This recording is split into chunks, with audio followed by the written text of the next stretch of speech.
So continued.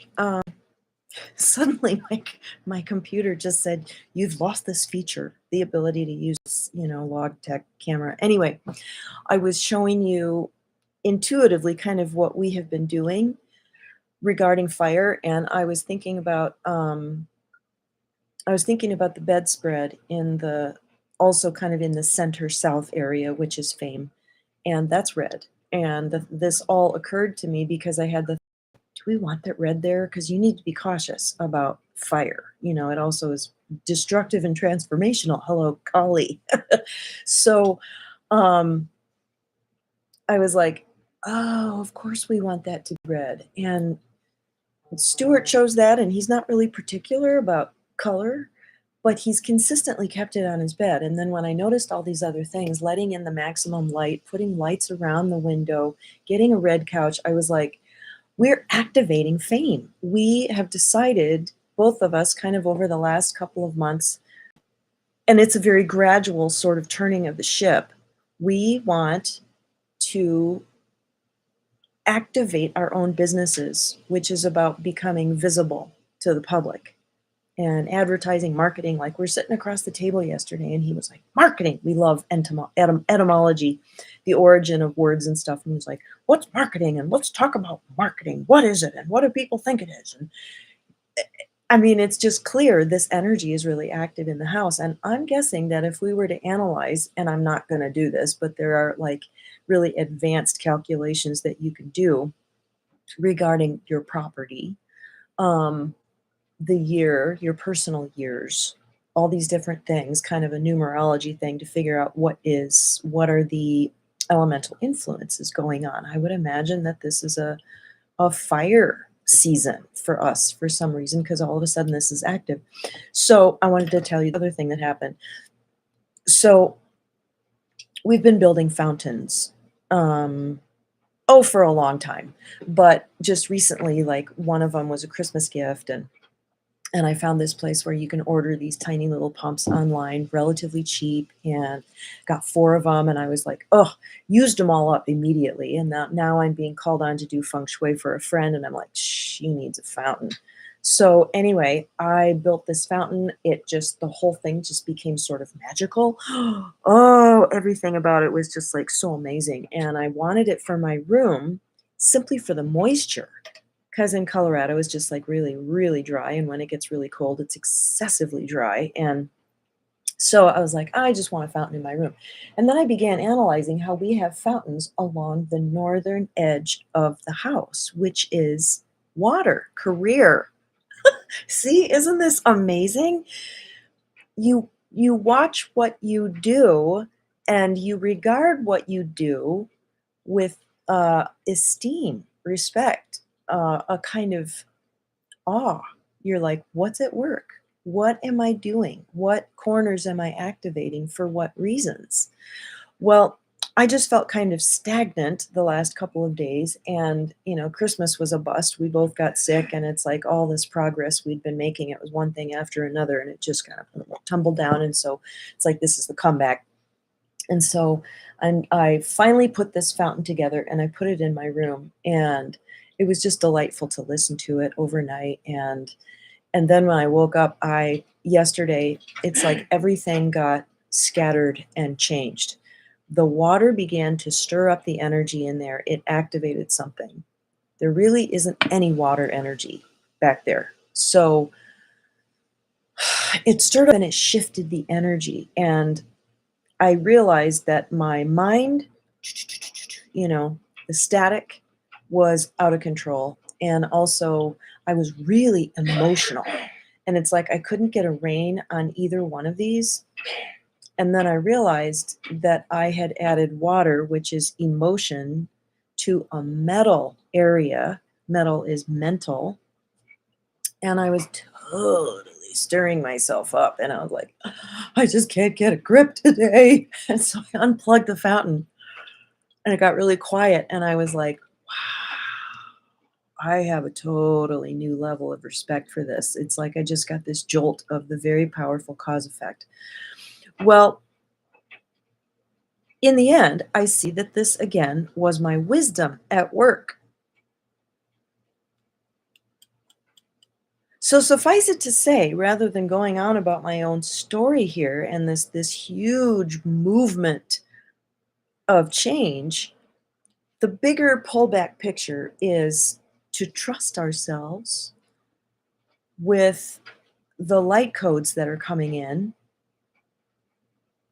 So I'm not sure I made a video about this or not. I think I might have, but I had an experience when I was trying to get over my illness just before the new year. This happened on New Year's Eve, where I took an extra large dose of MMS,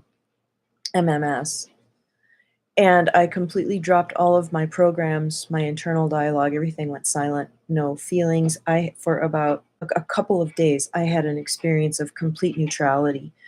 And then in discussing this with a friend of mine who we tend to develop our downloads by discussing them, and then we're all like, "Oh my god," we always do, like, take a nap after hanging out with each other because we activate so many downloads, and what I just saw with absolute clarity, um, what I experienced what it felt like to be completely free of the caretaking program.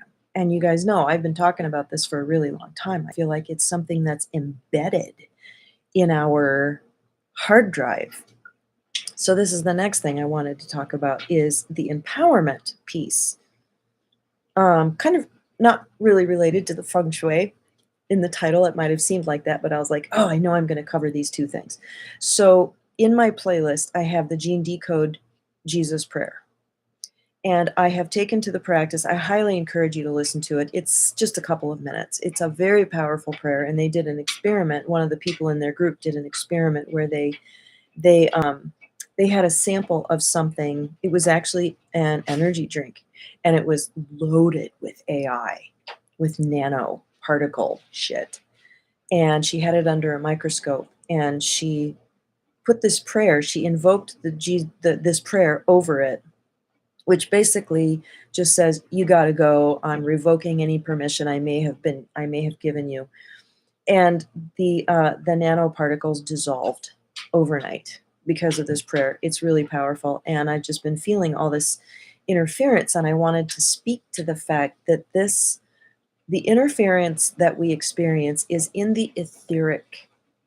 We know that negative aliens and probably negative factions in our own, government or dark whatever behind the scenes, they operate.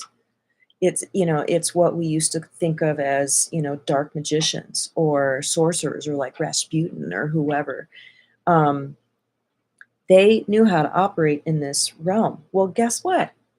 We're masters at it. We know how to operate in this realm, no matter what you call it. Affirmations, intention, feng shui, Wicca, prayer, all of it is us operating in that field of the etheric, and we have mastery, we have sovereignty in that arena. And I just want to invite you. Okay, here's what I did this morning. I'm feeling all scattered. I did this fountain, it's shaking up the energy, and I was like, I'm taking control of myself and my field back. So I went into a meditation, kind of opened myself up, just got into the silence, and I said, I invoke the Gene Decode prayer. You don't have to say the whole thing, but you do need to listen to it at least once and really feel it and get into it. I said, I invoke this prayer over all of the cells in my body, all of the space in between, and in my etheric field. I claim sovereignty and I invoke this prayer over my field. And my guides were there, and I felt it. Can you guys feel it? I can feel energy coming out of my palms right now. This is us exercising our mastery in this etheric field because there are influences coming at us constantly. Just think of all the shedding that's going on. Think of all the flu shots that people are being encouraged to take, the shots that are combined. Think of all the stuff that's coming off of that. I mean, it's just, I think the nanotech is just floating around in the space. And after I had a couple of days of being completely free of it because of the MMS, and then feeling it gradually come back. Okay, part of it is your bacteria, your biome, all this living stuff that we have in our bodies. We set the vibration. We inform it what we are going to vibrate to, what frequency. We inform it either through abdicating responsibility and just being influenced, or by choosing it. Choose your frequency. It's like that should just be like my logo now. Not that I do, but I'm aware of how important it is and how we're capable of it. Choose your frequency. Don't let it just be given to you. So anyway, we pass on that frequency to our cells, to our biome, to our field, to all of the things in our space, to our future.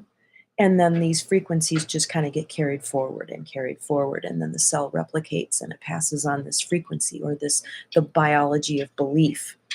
So becoming intentional about all of that, maybe taking a big old dose of MMS to clear it all out. Okay, so it's supposed to be 3 drops of each in a little cup of water, and I did 7 drops of each in a cup of water. It was like drinking pool water. It was like, oh, oh. I don't recommend that. I would say be very careful. But I do recommend it. I mean, I need to be careful about what I say here, but I did it and I was fine. And I just drank a whole bunch more water. So, God, I hope I don't get a strike for that. Isn't it just awful to think of being policed? Anyway, I claim sovereignty over this YouTube channel, over all of the AI that helps me put this out. There is good AI, there's neutral AI, and there's bad AI. I claim sovereignty and control over my space and my field, and I will not be influenced or fucked with. Jesus would be okay with that terminology. There you have it. Okay. So, yeah, I'm just really encouraging you to watch the Gene Decode Prayer and invoke that over your space, your field, your etheric field. Be very specific. And pay attention to the feng shui. Look up the Bagua map, apply it to your space. Okay, there are several different ways to apply the map. So I'll close it out by saying this. And we are all receiving new light codes, and it's taking time to integrate all this. And because, I mean, ever since 2024 started, in fact, just before, it was like, oh, everyone's cage is going to get shaken and dropping the programs. But we're connected to the collective. We are raising the Schumann resonance by doing our work individually. And I felt this huge open, it was like this straw was stuck into me, and it was open and connected to the collective. And I was feeling the grief and the anxiety, the trauma, the sadness. It was mostly sadness. And it wasn't freaking me out or interfering with where I need to be in my life. But I've known this since the beginning of the year, that like Jesus came through and said, you signed up for this. Each one of you signed up. And if we all signed up to take a little bit of that from the collective and deal with it, do Tonglen, become the filter of love, feel it, process it, let it go.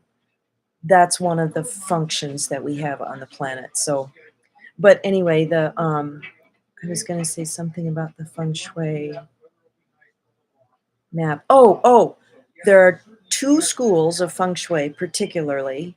And if you guys want me to do, again, I say this, if you want me to talk more about feng shui, I was a consultant years ago, and I've just amassed a lot of knowledge, and it'd be fun to revisit it. So I think I will start a feng shui channel or playlist. There's the Compass School, and there is the Black Hat sect. Black Hat is not bad. Black Hat actually refers to the the nether hair of the Dakini, which is the feminine guru archetype in Tibetan Buddhism. And they place themselves under her. And the black hat is like, it's like being birthed by her. Isn't that crazy? I had this explained to me up at the Shambhala Center by the guy that designed and built the stupa up there. So it was like getting some insider knowledge about Tibetan feng shui. So anyway, the Compass School is activated by the actual north. Career would be north. Just want to throw this one And the Black Hat sect is activated by the front door, which is regarded as north. And guess which one is true? They're both true. Very good. So you just have to consider, you have to see where the energy wants to sit in the She's incredibly property. spry at the So moment, anyway, but yeah, it's really loud. So I'm going to close it out. Love you. okay, got it.